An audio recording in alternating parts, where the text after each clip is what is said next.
ایلی کے کانوں میں علی کی آواز گونجتی تھی۔ وہ دو ایک بار لاہور گیا اور شہزاد کے مکان کے باہر سے علی کو پھلوں اور مٹھائی کا لفافہ پکڑا کے بھاگ آیا۔ اگلی مرتبہ وہ لفافہ پکڑے علی کا انتظار کر رہا تھا کہ شہزاد سامنے آ کھڑی ہوئی۔ وہ شہزاد کو دیکھ کے گھبرا گیا، لیکن وہ کہہ رہی تھی، لے لو علی، اپنے ابو سے لفافہ لے لو۔ ایلی نے لفافہ آگے بڑھایا اور چلنے لگا۔ شہزاد نے کہا، آؤ چائے پی لو۔ ایلی جوں کا توں کھڑا رہا۔ وہ کھانستے ہوئے بولی، آ جاؤ، اب تو کھیل ہی ختم ہو گیا۔ ایلی چپ چاپ اس کے پیچھے چل پڑا۔ پھر نہ جانے اسے کیا ہوا، اس نے شہزاد کے کندھے پہ سر رکھا اور رونے لگا۔ شہزاد اسے تھپکنے لگی۔ ایلی نے اس کا ہاتھ پکڑ لیا۔ اس کے ہاتھ میں گویا کسی مردے کا پنجر تھا۔ شہزاد کی ہڈیاں نکل آئی تھیں، چہرے پر زردی پھیلی ہوئی تھی۔ وہ بار بار کھانس رہی تھی۔ اب کیا رونا ہے، اب تو کہانی ختم ہو گئی۔ کیا ہوا تمہیں؟ ٹی بی ہے۔ ایلی بھونچکا رہ گیا، پھر سنبھل کے بولا، دوائی پیتی ہو؟ دوائی؟ وہ ہنسی، اب تو صرف چند روز باقی ہیں۔ ایلی کے دل پہ چھری سی چل گئی۔ لڑکیاں کہاں ہیں؟ نفیسہ کی طرف گئی ہیں۔ اور تم یہاں اکیلی ہو؟ وہ ہوں بھی تو بھی اکیلی ہی ہوں۔ کچھ دیر بعد ایلی نے کہا، شہزاد؟ ہاں؟ تم نے ایسا کیوں کیا؟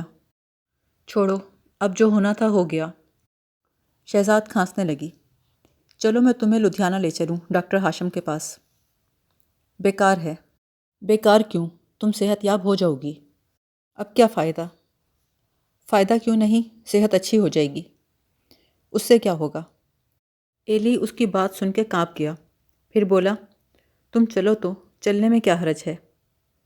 نہیں، اب میں نہیں جاتی۔ اب بھی ضد کرتی ہو؟ چھوڑو اب ان باتوں کو، اتنی دیر کے بعد ملے ہو، کوئی اور بات کرو۔ اور کیا بات کروں؟ میرے لیے تو تم آج بھی وہی شہزاد ہو جو پہلے تھیں۔ سچ؟ ہاں۔ میرا خیال تھا، وہ کچھ کہنے لگی کہ اسے کھانسی چھڑ گئی۔ کچھ دیر بعد بولی، میرا خیال تھا تم بدل گئے ہو۔ نہیں، تمہارے ساتھ میں کبھی نہیں بدل سکتا۔ اس نے ایلی کا ہاتھ تھام لیا، پھر سوالیہ انداز میں پوچھا، پھر مجھ سے اس قدر ضد کیوں کی؟ وہ اور بات تھی شہزاد، لیکن میرے دل میں تمہارے لیے کبھی غصہ یا نفرت پیدا نہیں ہوئی۔ چلو چھوڑو اس بات کو۔ وہ دیر تک خاموش بیٹھے رہے، پھر ایلی نے پوچھا، کیا کرتی ہو آج کل؟ کرنا کیا ہے، پڑی رہتی ہوں۔ سارا دن؟ ہاں، ڈاکٹر نے اٹھنے بیٹھنے سے منع کر رکھا ہے۔ پھر باہر کیوں آئی تھی؟ جی چاہتا تھا آخری بار ملوں، دعائیں مانگتی تھی ایک بار تم آؤ۔ میں تو آتا رہتا تھا۔ پر جب مجھے پتہ چلتا تب تک تم جا چکے ہوتے تھے۔ پھر اب کی بار کیسے آ گئیں؟ پتہ نہیں کیسے آ گئی، سوئی ہوئی تھی، اچانک جیسے کسی نے مجھے جھنجھوڑا، میرے کان میں کہا، مل لو۔ میں نے علی کو اٹھایا اور باہر نکل آئی۔ تم سے تو چلا بھی نہیں جاتا۔ نہیں چلا جاتا، پر تم سے ملنا تھا اس لیے۔ ایلی نے اس کے دونوں ہاتھ اپنے گال پہ رکھ لیے، تو تم مجھے بھولی نہیں آج تک؟ نہیں۔ ان دنوں تو بہت غصہ تھا۔ ہاں تھا، لیکن یہ بھلا مجھے بھولنے دیتا ہے؟ کون؟ یہ علی، وہ کھانستے ہوئے بولی۔ سارا دن بیٹھا ابو ابو کرتا ہے۔ وہ پھر کھانسنے لگی، کھانستے کھانستے خون تھکا۔ ساری رات دونوں بیٹھے باتیں کرتے رہے۔ صبح کے قریب ایلی کی آنکھ لگ گئی۔ جب وہ بیدار ہوا تو 7 بج رہے تھے۔ شہزاد مسکرائی، جاگ گئے؟ تم نہیں سوئی کیا؟ اب تو دیر ہوئی، سونا چھوٹ گیا۔ تو ساری رات بیٹھی رہتی ہو؟ ہاں، پر وقت نہیں گزرتا، باتیں یاد آتی ہیں۔ ایلی نے کہا، اچھا میں آ جاؤں گا تمہارے پاس۔ سچ؟ ہاں، میں جا کر چھٹی لے آتا ہوں 1 مہینے کی، دونوں اکٹھے رہیں گے۔ اچھا؟ اس نے ایلی کا ہاتھ دبایا۔ کب تک مل جائے گی چھٹی؟ 1 ہفتے کے اندر۔ 1 ہفتہ نہیں، جلدی۔ اچھا میں کوشش کروں گا، اب جاتا ہوں۔ اچھا، شہزاد نے بیٹھنے کی کوشش کی۔ اگر جانے سے پہلے ذرا مجھے کوٹھے پہ چھوڑاؤ۔ کیا مطلب؟ میں سیڑھیاں نہیں چڑھ سکتی، دھوپ میں پڑی رہوں تو آرام ملتا ہے۔ ایلی نے اسے دونوں بازوؤں سے اٹھا کر اپنے سینے سے لگا لیا۔ میں آؤں گا تو روز تمہیں کوٹھے پہ لے جایا کروں گا۔ ہاں، جلدی آنا ایلی۔ ایلی اسے چرپائی پہ لٹانے لگا تو شہزاد کا سر پلنگ کے پائے سے ٹکرا گیا۔ اوہ، تمہیں چوٹ آ گئی؟ اچھا ہوا، شہزاد بولی، مجھ سے غلطی ہوئی۔ نہیں، اچھا ہوا۔ ایلی دیر تک اس کا سر ہاتھوں سے ملتا رہا، پیار سے دباتا رہا۔ اچھا اب میں جاتا ہوں۔ شہزاد نے چپ چاپ اسے دیکھا، اس کی آنکھوں میں آنسو تھے۔ شیخو پورا جا کر وہ سیدھا اسکول پہنچا۔ اس نے پہلی بار محسوس کیا کہ اسکول کی عمارت بہت بڑی اور خوبصورت تھی۔ گراؤنڈ میں سفیدے کے درخت بڑے خوبصورت لگتے تھے۔ اسکول میں آدھی چھٹی ہو چکی تھی اور اساتذہ باغیچے میں بیٹھے باتیں کر رہے تھے۔ پہلی مرتبہ وہ اساتذہ کے پاس جا کھڑا ہوا۔ آئیے الیاس صاحب، آپ تو الگ تھلگ رہتے ہیں، کبھی صورت ہی نہیں دکھاتے۔ آپ جیسی صورت ہو تو مجھے بھی دکھانے میں کوئی ہچکچاہٹ نہ ہو، ایلی نے کہا۔ انہوں نے حیرت سے اسے دیکھا اور مسکرا کر کہا، واہ صاحب، آپ تو بولنے بھی لگے۔ ایلی نے کہا، میرا قصور نہیں، موسم ہی ایسا ہے۔ اس روز وہ دیر تک اساتذہ سے باتیں کرتا رہا۔ شام کو وہ ہیڈ ماسٹر سے ملا اور چھٹی کی درخواست پیش کر دی۔ انصاری صاحب بولے، دیکھیے الیاس صاحب، میں 1 ماہ کی چھٹی تو منظور نہیں کر سکتا۔ ہاں، سفارش کر کے لاہور بھجوا دیتا ہوں، وہاں سے منظور ہو جائے تو آپ شوق سے چلے جائیے گا۔ جب وہ گھر پہنچا تو اس نے محسوس کیا گھر میں ضرورت کی کچھ چیزیں رکھنی چاہیے۔ یہ خواہش اس نے اتنی شدت سے محسوس کی کہ وہ اسی وقت بازار گیا۔ کافی دیر گھومتا رہا، پھر فرنیچر والے سے پوچھا، کیا آپ کرائے پر بھی دیتے ہیں؟ ہاں کیوں نہیں، فرمائیے آپ کو کیا چاہیے؟ وہ رات کو دیر تک مکان میں فرنیچر کی چیزیں سجاتا رہا، پھر سو گیا۔ اس روز گویا اس کی دنیا ہی بدل گئی تھی۔ جماعت میں وقت کاٹنے کی بجائے اب اس نے پڑھانا شروع کر دیا۔ نویں جماعت کے لڑکے تو اس کے 2-3 سبق سن کر ہی بے حد خوش ہوئے۔ اساتذہ بھی اس میں دلچسپی لینے لگے۔ انصاری صاحب نے بھی اس کی تبدیلی کو محسوس کیا اور الیاس صاحب، کیا یہ ممکن ہے آپ اپنی چھٹی ملتوی کر دیں؟ ایلی نے گھبرا کے ان کی طرف دیکھا۔ انصاری صاحب بولے، دیکھیے نا، امتحان بالکل قریب ہیں، آپ اتنا اچھا پڑھاتے ہیں، اگر چھٹی پہ چلے گئے تو نتیجے پہ برا اثر پڑے گا۔ ایلی نے کہا، لیکن مجبوری ہے، میری بیوی بیمار ہے۔ تو آپ انہیں یہاں کیوں نہیں لے آتے؟ دراصل وہ بہت بیمار ہے، اگر میں موٹر کا انتظام کر دوں تو شاید ممکن ہو۔ ابھی وہ ہیڈ ماسٹر سے بات کر رہا تھا کہ ڈاکیا آ گیا۔ اس نے ہاتھ میں لفافہ اٹھا رکھا تھا۔ الیاس آصفی؟ ایلی نے لفافہ ہاتھ میں تھام لیا اور بدستور ہیڈ ماسٹر سے بات کرتا رہا۔ انصاری صاحب بولے، ارے بھائی پہلے تار پڑھ تو لو۔ ایلی نے جلدی سے لفافہ کھولا۔ اسے گمسم دیکھ کر انہوں نے پوچھا، خیریت تو ہے؟ اس نے تار ہیڈ ماسٹر کے ہاتھ میں تھما دیا۔ لکھا تھا، کل رات شہزاد فوت ہو گئی، جنازہ صبح 9 بجے ہوگا۔ سامنے لگی اسکول کی گھڑی 11 بجا رہی تھی۔ اس کے گرد دھندلکا چھا گیا تھا۔ انصاری صاحب نے اس کے کندھے پہ ہاتھ رکھا۔ وہ نہ جانے کیا کہہ رہے تھے۔ ان کے ہونٹ ہل رہے تھے لیکن اسے کچھ سنائی نہیں دے رہا تھا۔ وہ دیکھ رہا تھا باغیچے میں ایک بڑے سے پلنگ پر ایک لاش پڑی تھی۔ پاس ہی ایک بچہ دونوں ہاتھ اٹھائے چلا رہا تھا۔ لاش منہ سے چادر اٹھائے کہہ رہی تھی، اب کیا ہے؟ لوگ دروازے کھڑکیوں میں کھڑے اسے گھور رہے تھے۔ وہ آ گیا۔ کوئی بولا، اب آیا تو کیا آیا؟ 2 ننھے منھے ہاتھ اس کی طرف بڑھے۔ ابو! ایلی نے بچے کو سینے سے چمٹا لیا۔ وہ بھاگ رہا تھا۔ پھر ایک بڑی سی قبر سامنے آ گئی۔ قبر پر تازہ پھول پڑے تھے۔ پھر وہ قبر پھیلنے لگی، حتیٰ کہ سارا قبرستان اس کی اوٹ میں آ گیا۔ پھر ایک سیلاب امنڈ آیا۔ وہ بچوں کی طرح بل بلا کے چیخیں مار رہا تھا۔ دفتن اس کی نظر اس بچے پہ پڑی جو اس کے سینے سے چمٹا ہوا تھا۔ پھر وہ بچے کو لیے دیوانہ وار بھاگا۔ اسے علی کو اس سیلاب سے بچانا تھا۔ 1 مہینہ چھٹی گزار کر وہ حاضر ہوا تو اس کا تبادلہ شیخو پورہ سے گرداسپور ہو چکا تھا۔ گرداسپور ایک چھوٹا سا خوبصورت قصبہ تھا۔ اس میں 2-1 کشادہ سڑکیں تھیں جن پر بنگلے اور کاٹیج بنے تھے۔ 2-3 تنگ و تاریک بازار تھے۔ شہر کے باہر چند صاف ستھری آبادیاں بھی تھیں، جیسا کہ پرانے شہروں میں ہوتا ہے۔ سول لائنز کے علاقے میں خوبصورتی کے ساتھ ساتھ ویرانی بھی تھی۔ ایلی کو ایسے ہی علاقے پسند تھے۔ اس کا مکان بھیڑ اور ویرانی کے سنگم پر تھا۔ گھر میں علی تھا اور ہاجرہ۔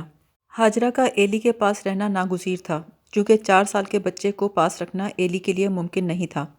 وہ نہ تو اکیلا اس کی دیکھ بھال کر سکتا تھا، نہ ہی اسے گھر میں اکیلا چھوڑ کر نوکری کے فرائض ادا کر سکتا تھا۔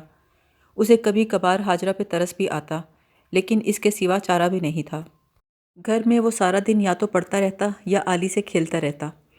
کبھی کبھی اس کا جی چاہتا غلام کی ستار سنے۔ پھر اس نے سوچا، خود ہی کیوں نہ بجانا سیکھ لوں۔ اس نے لوگوں سے پوچھا تو معلوم ہوا سارے گرداسپور میں صرف ایک ہی فرد تھا جو طبلہ بجانے اور رنگین محفل سجانے کے لیے مشہور تھا۔ رنگی ایک پولیس آفیسر تھا۔ ایلی کو یقین نہ آیا کہ کوئی پولیس آفیسر موسیقی میں دلچسپی بھی لے سکتا ہے، اس لیے اس نے اس انسپکٹر سے ملنے کا خیال ہی ترک کر دیا۔ گرداسپور میں ایلی کے پڑوس میں ایک ادھیڑ عمر عورت اپنی 2 لڑکیوں کے ساتھ رہتی تھی۔ وہ لڑکیاں وقت بے وقت ان کے گھر آ جاتی۔ ایلی نے ان سے دور رہنے کی بڑی کوشش کی۔ وہ گھر میں داخل ہوتی تو ایلی کمرے میں گھس جاتا۔ اب وہ ان جھمیلوں میں پڑنا نہیں چاہتا تھا۔ اس نے کوشش کر کے مکان بدل لیا۔ نئے مکان میں پہلے ہی روز رات کے وقت ایلی کے کان کھڑے ہو گئے۔ کوئی شخص طبلہ بجا رہا تھا۔ اگلے روز شام کے وقت اسے پھر طبلے کی آواز سنائی دی۔ وہ چپکے سے گھر سے نکل گیا۔ طبلے کی آواز پڑوس کی بیٹھک میں سے آ رہی تھی۔ پہلے تو ایلی دور کھڑا سنتا رہا، پھر قریب چلا گیا۔ بیٹھک میں جھانکا تو ایک خوش پوش نوجوان سوٹ بوٹ پہنے ٹائی لگائے فرش پہ بیٹھا طبلہ بجا رہا تھا۔ اس نے ایلی کو دیکھا تو مسکرا کے کہا، آئیے آئیے، تشریف لے آئیے۔ ایلی بولا، نہیں نہیں، آپ شغل جاری رکھیے، میں یہیں سے سنوں گا۔ ارے نہیں نہیں، اندر آ جائیے۔ وہ بہت دیر تک طبلہ بجاتا رہا، پھر رک گیا۔ میں ذرا سستا لوں، اجازت ہے؟ وہ یوں مسکرا کے باتیں کر رہا تھا جیسے عرصہ دراز سے ایلی کو جانتا ہو۔ پھر طبلے کی طرف اشارہ کر کے بولا، کیا آپ کو اس میں دلچسپی ہے؟ ایلی نے جواب دیا، بس سننے کی حد تک ہے۔ وہ مسکرایا، یہ تو ہے ہی کان کا رس۔ ایلی نے پوچھا، آپ کی تعریف؟ جی، مجھے رنگی کہتے ہیں۔ یہ کیسا نام ہے؟ دراصل میں بے رنگ ہوں نا، اسی لیے تنزن کہتے ہیں۔ آپ اور بے رنگ؟ آپ تو اتنا اچھا طبلہ بجاتے ہیں۔ اجی نہیں، زندگی صرف کر دی بلکہ کھو دی، لیکن بات پیدا نہیں ہوئی۔ دو چار باتیں کرنے کے بعد وہ پھر طبلہ بجانے میں مصروف ہو گیا۔ اس کے بیٹھنے کا انداز زبردست تھا۔ وہ سر اٹھا کر بڑے وقار سے بیٹھا ہوا تھا۔ دفعتاً وہ مسکرایا، اگر آپ کو تکلیف نہ ہو تو ذرا آگے سے ہٹ جائیے، انہیں تکلیف ہوتی ہے۔ کنہیں؟ شری متی جی کو۔ ایلی نے دروازے کے باہر دیکھا، باہر گھٹا ٹوپ اندھیرا تھا۔ رنگی کچھ دیر اسی طرح بجاتا رہا، پھر مسکرا کے بولا، شب بخیر، آرام فرمائیے۔ اس کا روئے خطاب ایلی کی طرف نہیں تھا۔ پھر وہ ایلی سے مخاطب ہوا، معاف کیجیے گا، شری متی جی آ جاتی ہیں تو مجھے انہیں اٹینڈ کرنا پڑتا ہے۔ ان کا مطالبہ ہے کہ دروازے کے سامنے بیٹھو، روشنی منہ پہ پڑے، اور دروازے میں کسی اور کو کھڑا نہ ہونے دو۔ بھائی ہم تو حکم کے پابند ہیں۔ ایلی نے مسکرا کر پوچھا، وہ ہیں کون؟ وہ بھی ہیں اپنے مہربانوں میں سے ایک۔ اس ملاقات کے بعد ایلی کا معمول ہو گیا، مدرسے سے آ کر ایک پیالہ چائے پیٹ میں انڈیلتا اور رنگی کے پاس جا بیٹھتا۔ تیسرے ہی روز رنگی نے کہا، الیاس صاحب، آپ کیوں شری متی جی کے چانسز تباہ کرنے پہ تلے ہوئے ہیں؟ دروازے میں سے ہٹ جائیے نا، انہیں اپنا شوق پورا کرنے دیجیے۔ ایلی نے مڑ کر دیکھا، دور ایک کوٹھی کی دیوار پر ایک سر نظر آیا۔ رنگی نے کہا، ادھر دیکھنا فاؤل ہے، اندر بیٹھ کر چھپ کر دیکھیے، میرے سب دوست دیکھتے ہیں۔ مطلب یہ ہے کہ شری متی جی سمجھیں کہ ان کے بارے میں کوئی نہیں جانتا، حالانکہ سب جانتے ہیں۔ ایلی نے حیران ہو کے رنگی کو دیکھا۔ وہ مسکرا کے بولا، ہاں یہ ٹھیک ہے، میں انہیں دیکھوں، آپ مجھے دیکھیں۔ کچھ دیر وہ اسی طرف دیکھتا رہا، پھر مسکرا کر بولا، لیجیے، شری متی جی چلی گئیں، غالباً پتا جی آ گئے ہوں گے۔ ان کے پتا جی میجسٹریٹ ہیں، چاہیں تو مجھے 3 سال کے لیے اندر کر دیں۔ اچانک وہ چلایا، ارے میں یہاں آپ سے باتوں میں وقت گنوا رہا ہوں، ادھر وہ انتظار کر رہی ہیں۔ وہ دوڑ کے باہر نکلا اور بیٹھک کے باہر کھڑے ہو کر دوسری سمت میں دیکھنے لگا۔ کچھ دیر بعد دوبارہ بیٹھک میں داخل ہو کر بولا، اپنی زندگی میں اس کے سوا اور ہے ہی کیا، ورنہ سارا دن انسپیکٹری کی بک بک۔ تو کیا آپ انسپیکٹر ہیں؟ ہاں بھائی، بڑی ذلیل چیز ہے یہ انسپیکٹری، جی چاہتا ہے آج ہی استعفیٰ دے دوں، پر سوچتا ہوں گزارا کیسے ہوگا، دال روٹی سے بھی جواب مل جائے گا۔ رنگی کی شخصیت رنگ اور رس کے علاوہ تضاد سے بھری ہوئی تھی۔ طبعاً وہ ایک محبوب تھا، لیکن اس کے دل میں عشق کرنے کی بے پناہ تڑپ تھی۔ اس کی شخصیت میں نسائیت کی جھلک تھی، لیکن کردار کے لحاظ سے وہ ایک عظیم مرد تھا۔ وہ پیدائشی ارسٹوکریٹ تھا، مگر اسے عوام سے بے پناہ ہمدردی تھی، اور سب سے بڑی بات یہ کہ اسے اپنی بیوی سے بہت محبت تھی۔ بہت جلد وہ ایلی کا گہرا دوست بن گیا۔ ایک روز ایلی پہنچا تو رنگی کے پاس ایک نوجوان لڑکا بیٹھا تھا۔ رنگی نے تعارف کرایا، یہ مانی ہے، ویسے میرا بھتیجا ہے لیکن ہر بات میں مجھ سے 4 قدم آگے ہے۔ مانی ایک خوبصورت نوجوان تھا۔ اس کے خد و خال ستھواں تھے، رنگ گورا اور بال گھنگریالے۔ اس کی طبیعت میں ایک محبوبانہ بے نیازی تھی۔ وہ نہایت اطمینان سے بیٹھا پکا راگ گنگنا رہا تھا۔ اس نے رسمی طور پہ کہا، آپ سے مل کے مسرت ہوئی۔ ایلی نے پوچھا، کیا آپ کالج میں ہیں؟ جی نہیں، نوکری کرتے کرتے بوڑھا ہو گیا ہوں۔ کیا کرتے ہیں آپ؟ پوئٹ ہوں، نظمیں لکھتا ہوں، ڈرامے اسٹیج کرتا ہوں، شو کا اہتمام کرتا ہوں۔ ایلی نے کہا، یہ تو لاجواب نوکری ہے۔ مانی بولا، بالکل بیکار ہے، بیگم آنکھوں میں آنکھیں ڈالتی ہے، لڑکیاں مسکاتی ہیں، صاحب گھورتا ہے۔ تم تو روتے ہی رہتے ہو، رنگی نے مسکرا کر کہا، اور دروازے کے سامنے بیٹھ گیا۔ مانی بولا، لو بھائی، شریمتی پہلے ایکٹ کا پہلا سین شروع ہو گیا۔ ایلی حیرانی سے چچا بھتیجے کو دیکھ رہا تھا۔ دونوں بہت دلچسپ تھے، ذہانت بھری باتیں کر رہے تھے، ان کی باتوں میں رنگینی تھی۔ گرداسپور میں رنگی کی بیٹھک ایلی کا مرکز بن گئی۔ مدرسے سے آ کر وہ گھر میں چند ایک منٹ رکتا اور آلی کو اٹھا کر رنگی کی بیٹھک میں پہنچ جاتا۔ اسکول سے آنے کے بعد وہ آلی کو اپنے ساتھ ہی رکھتا تھا، کیونکہ آلی کے ذہن پہ خوف طاری تھا۔ پہلے ایک روز اس کا ابو گھر چھوڑ کے چلا گیا تھا اور وہ اپنی امی کے ساتھ اکیلا رہ گیا تھا۔ اس کے بعد امی نہ جانے کہاں چلی گئی اور ابو نہ جانے کہاں سے آ گیا۔ ابو اسے اٹھا کر نہ جانے کہاں لے آیا۔ اسے امی اور ابو کا بکھیڑا سمجھ میں نہیں آتا تھا، اس لیے جب بھی ایلی گھر سے نکلتا آلی گھبرا جاتا، شاید ابو کبھی لوٹ کر نہ آئے۔ اب تو گھر میں امی بھی نہیں، ابو چلا گیا تو کیا ہوگا؟ وہ ابھی ہاجرہ سے مانوس نہیں ہوا تھا۔ آلی کا یہ خوف ایلی کے لیے بہت بڑی مشکل تھی۔ جب بھی ایلی اسکول جانے لگتا، آلی رونے لگتا۔ اس نے 2-1 مرتبہ اسے اسکول ساتھ لے جانے کی کوشش کی، لیکن وہاں جا کر آلی پہلے سے زیادہ پریشان حال رہا۔ وہ کلاس میں دیوار کی طرف منہ کر کے کھڑا رہتا۔ لہٰذا اسکول سے آنے کے بعد ایلی آلی کو اپنے ساتھ ہی رکھتا۔ رنگی کی بیٹھک میں دونوں باپ بیٹا موسیقی سنتے رہتے یا مانی اور رنگی کی محبتوں کے قصے۔ رات 10-11 بجے ایلی گھر لوٹتا تو ہاجرہ چپ چاپ بیٹھی ہوتی۔ اسے ہاجرہ پہ بہت ترس آتا۔ اس نے ساری جوانی اپنے شوہر اور سوکنوں کی نوکرانی بن کے گزاری تھی، اب بڑھاپے میں بیچاری پھر سے قید ہو گئی تھی۔ اس روز ایلی گھر آیا تو ہاجرہ بولی، ایلی، کیا ہے اماں؟ تجھے چھٹی مل سکتی ہے کیا؟ کیوں نہیں؟ تو 2-4 دن کی چھٹی لے لے۔ کیوں اماں؟ سنا ہے دلی سے حاجی صاحب آئے ہوئے ہیں، چل کر انہیں مل لیتے ہیں۔ ایلی علی پور جانا نہیں چاہتا تھا، کیونکہ وہ جب بھی جاتا محلے والیاں کہتیں، ایلی تو نے دیکھ لیا نا ان باتوں کا انجام، بالآخر دھول ہی اڑی۔ بوڑھے اسے دیکھ کر تیوری چڑھا لیتے، نوجوان آپس میں سرگوشیاں کرتے، لیکن حاجی صاحب کا نام سن کر وہ تیار ہو گیا۔ اسے دیکھ کر حاجی صاحب مسکرائے، آئیے الیاس صاحب، بسم اللہ، خیریت سے تو ہیں؟ اچھے تو ہیں آپ؟ جی۔ کہیے وہ طوفان گزر گیا؟ جی۔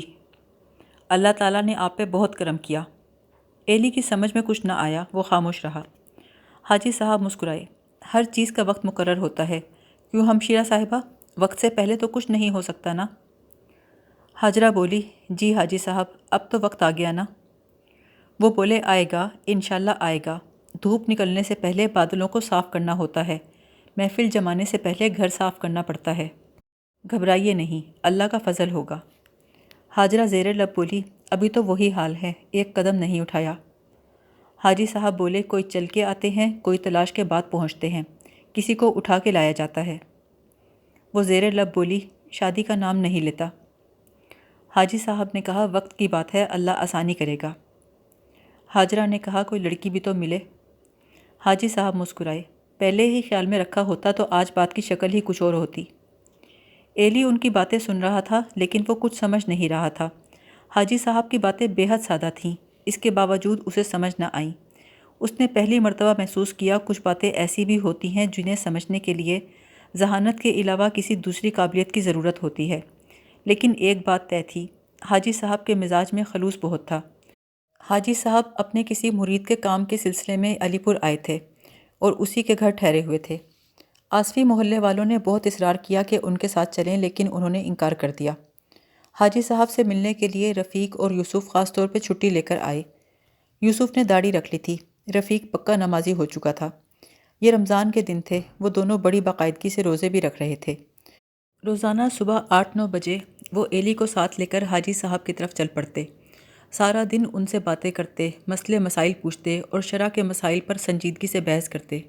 کو وہ دن یاد آ جاتے جب وہ سب جلیل کے کمرے سے گلی میں جھانکا کرتے تھے اور جلیل مست آنکھوں سے اس لڑکی کو دیکھتا تھا جو اپنے گھر کی ڈیوڑی میں جھاڑو دیتے دیتے پوری گلی صاف کر دیا کرتی تھی۔ اب وہ جلیل 5 وقتہ نمازی ہو گیا تھا۔ اس روز ایلی حاجی صاحب کے پاس اکیلا بیٹھا تھا۔ کہنے لگے، الیاس صاحب، اب کی بار آپ نے ہم سے کچھ پوچھا نہیں، دلی میں تو آپ نے بڑی باتیں پوچھی تھیں۔ ایلی ہنسنے لگا۔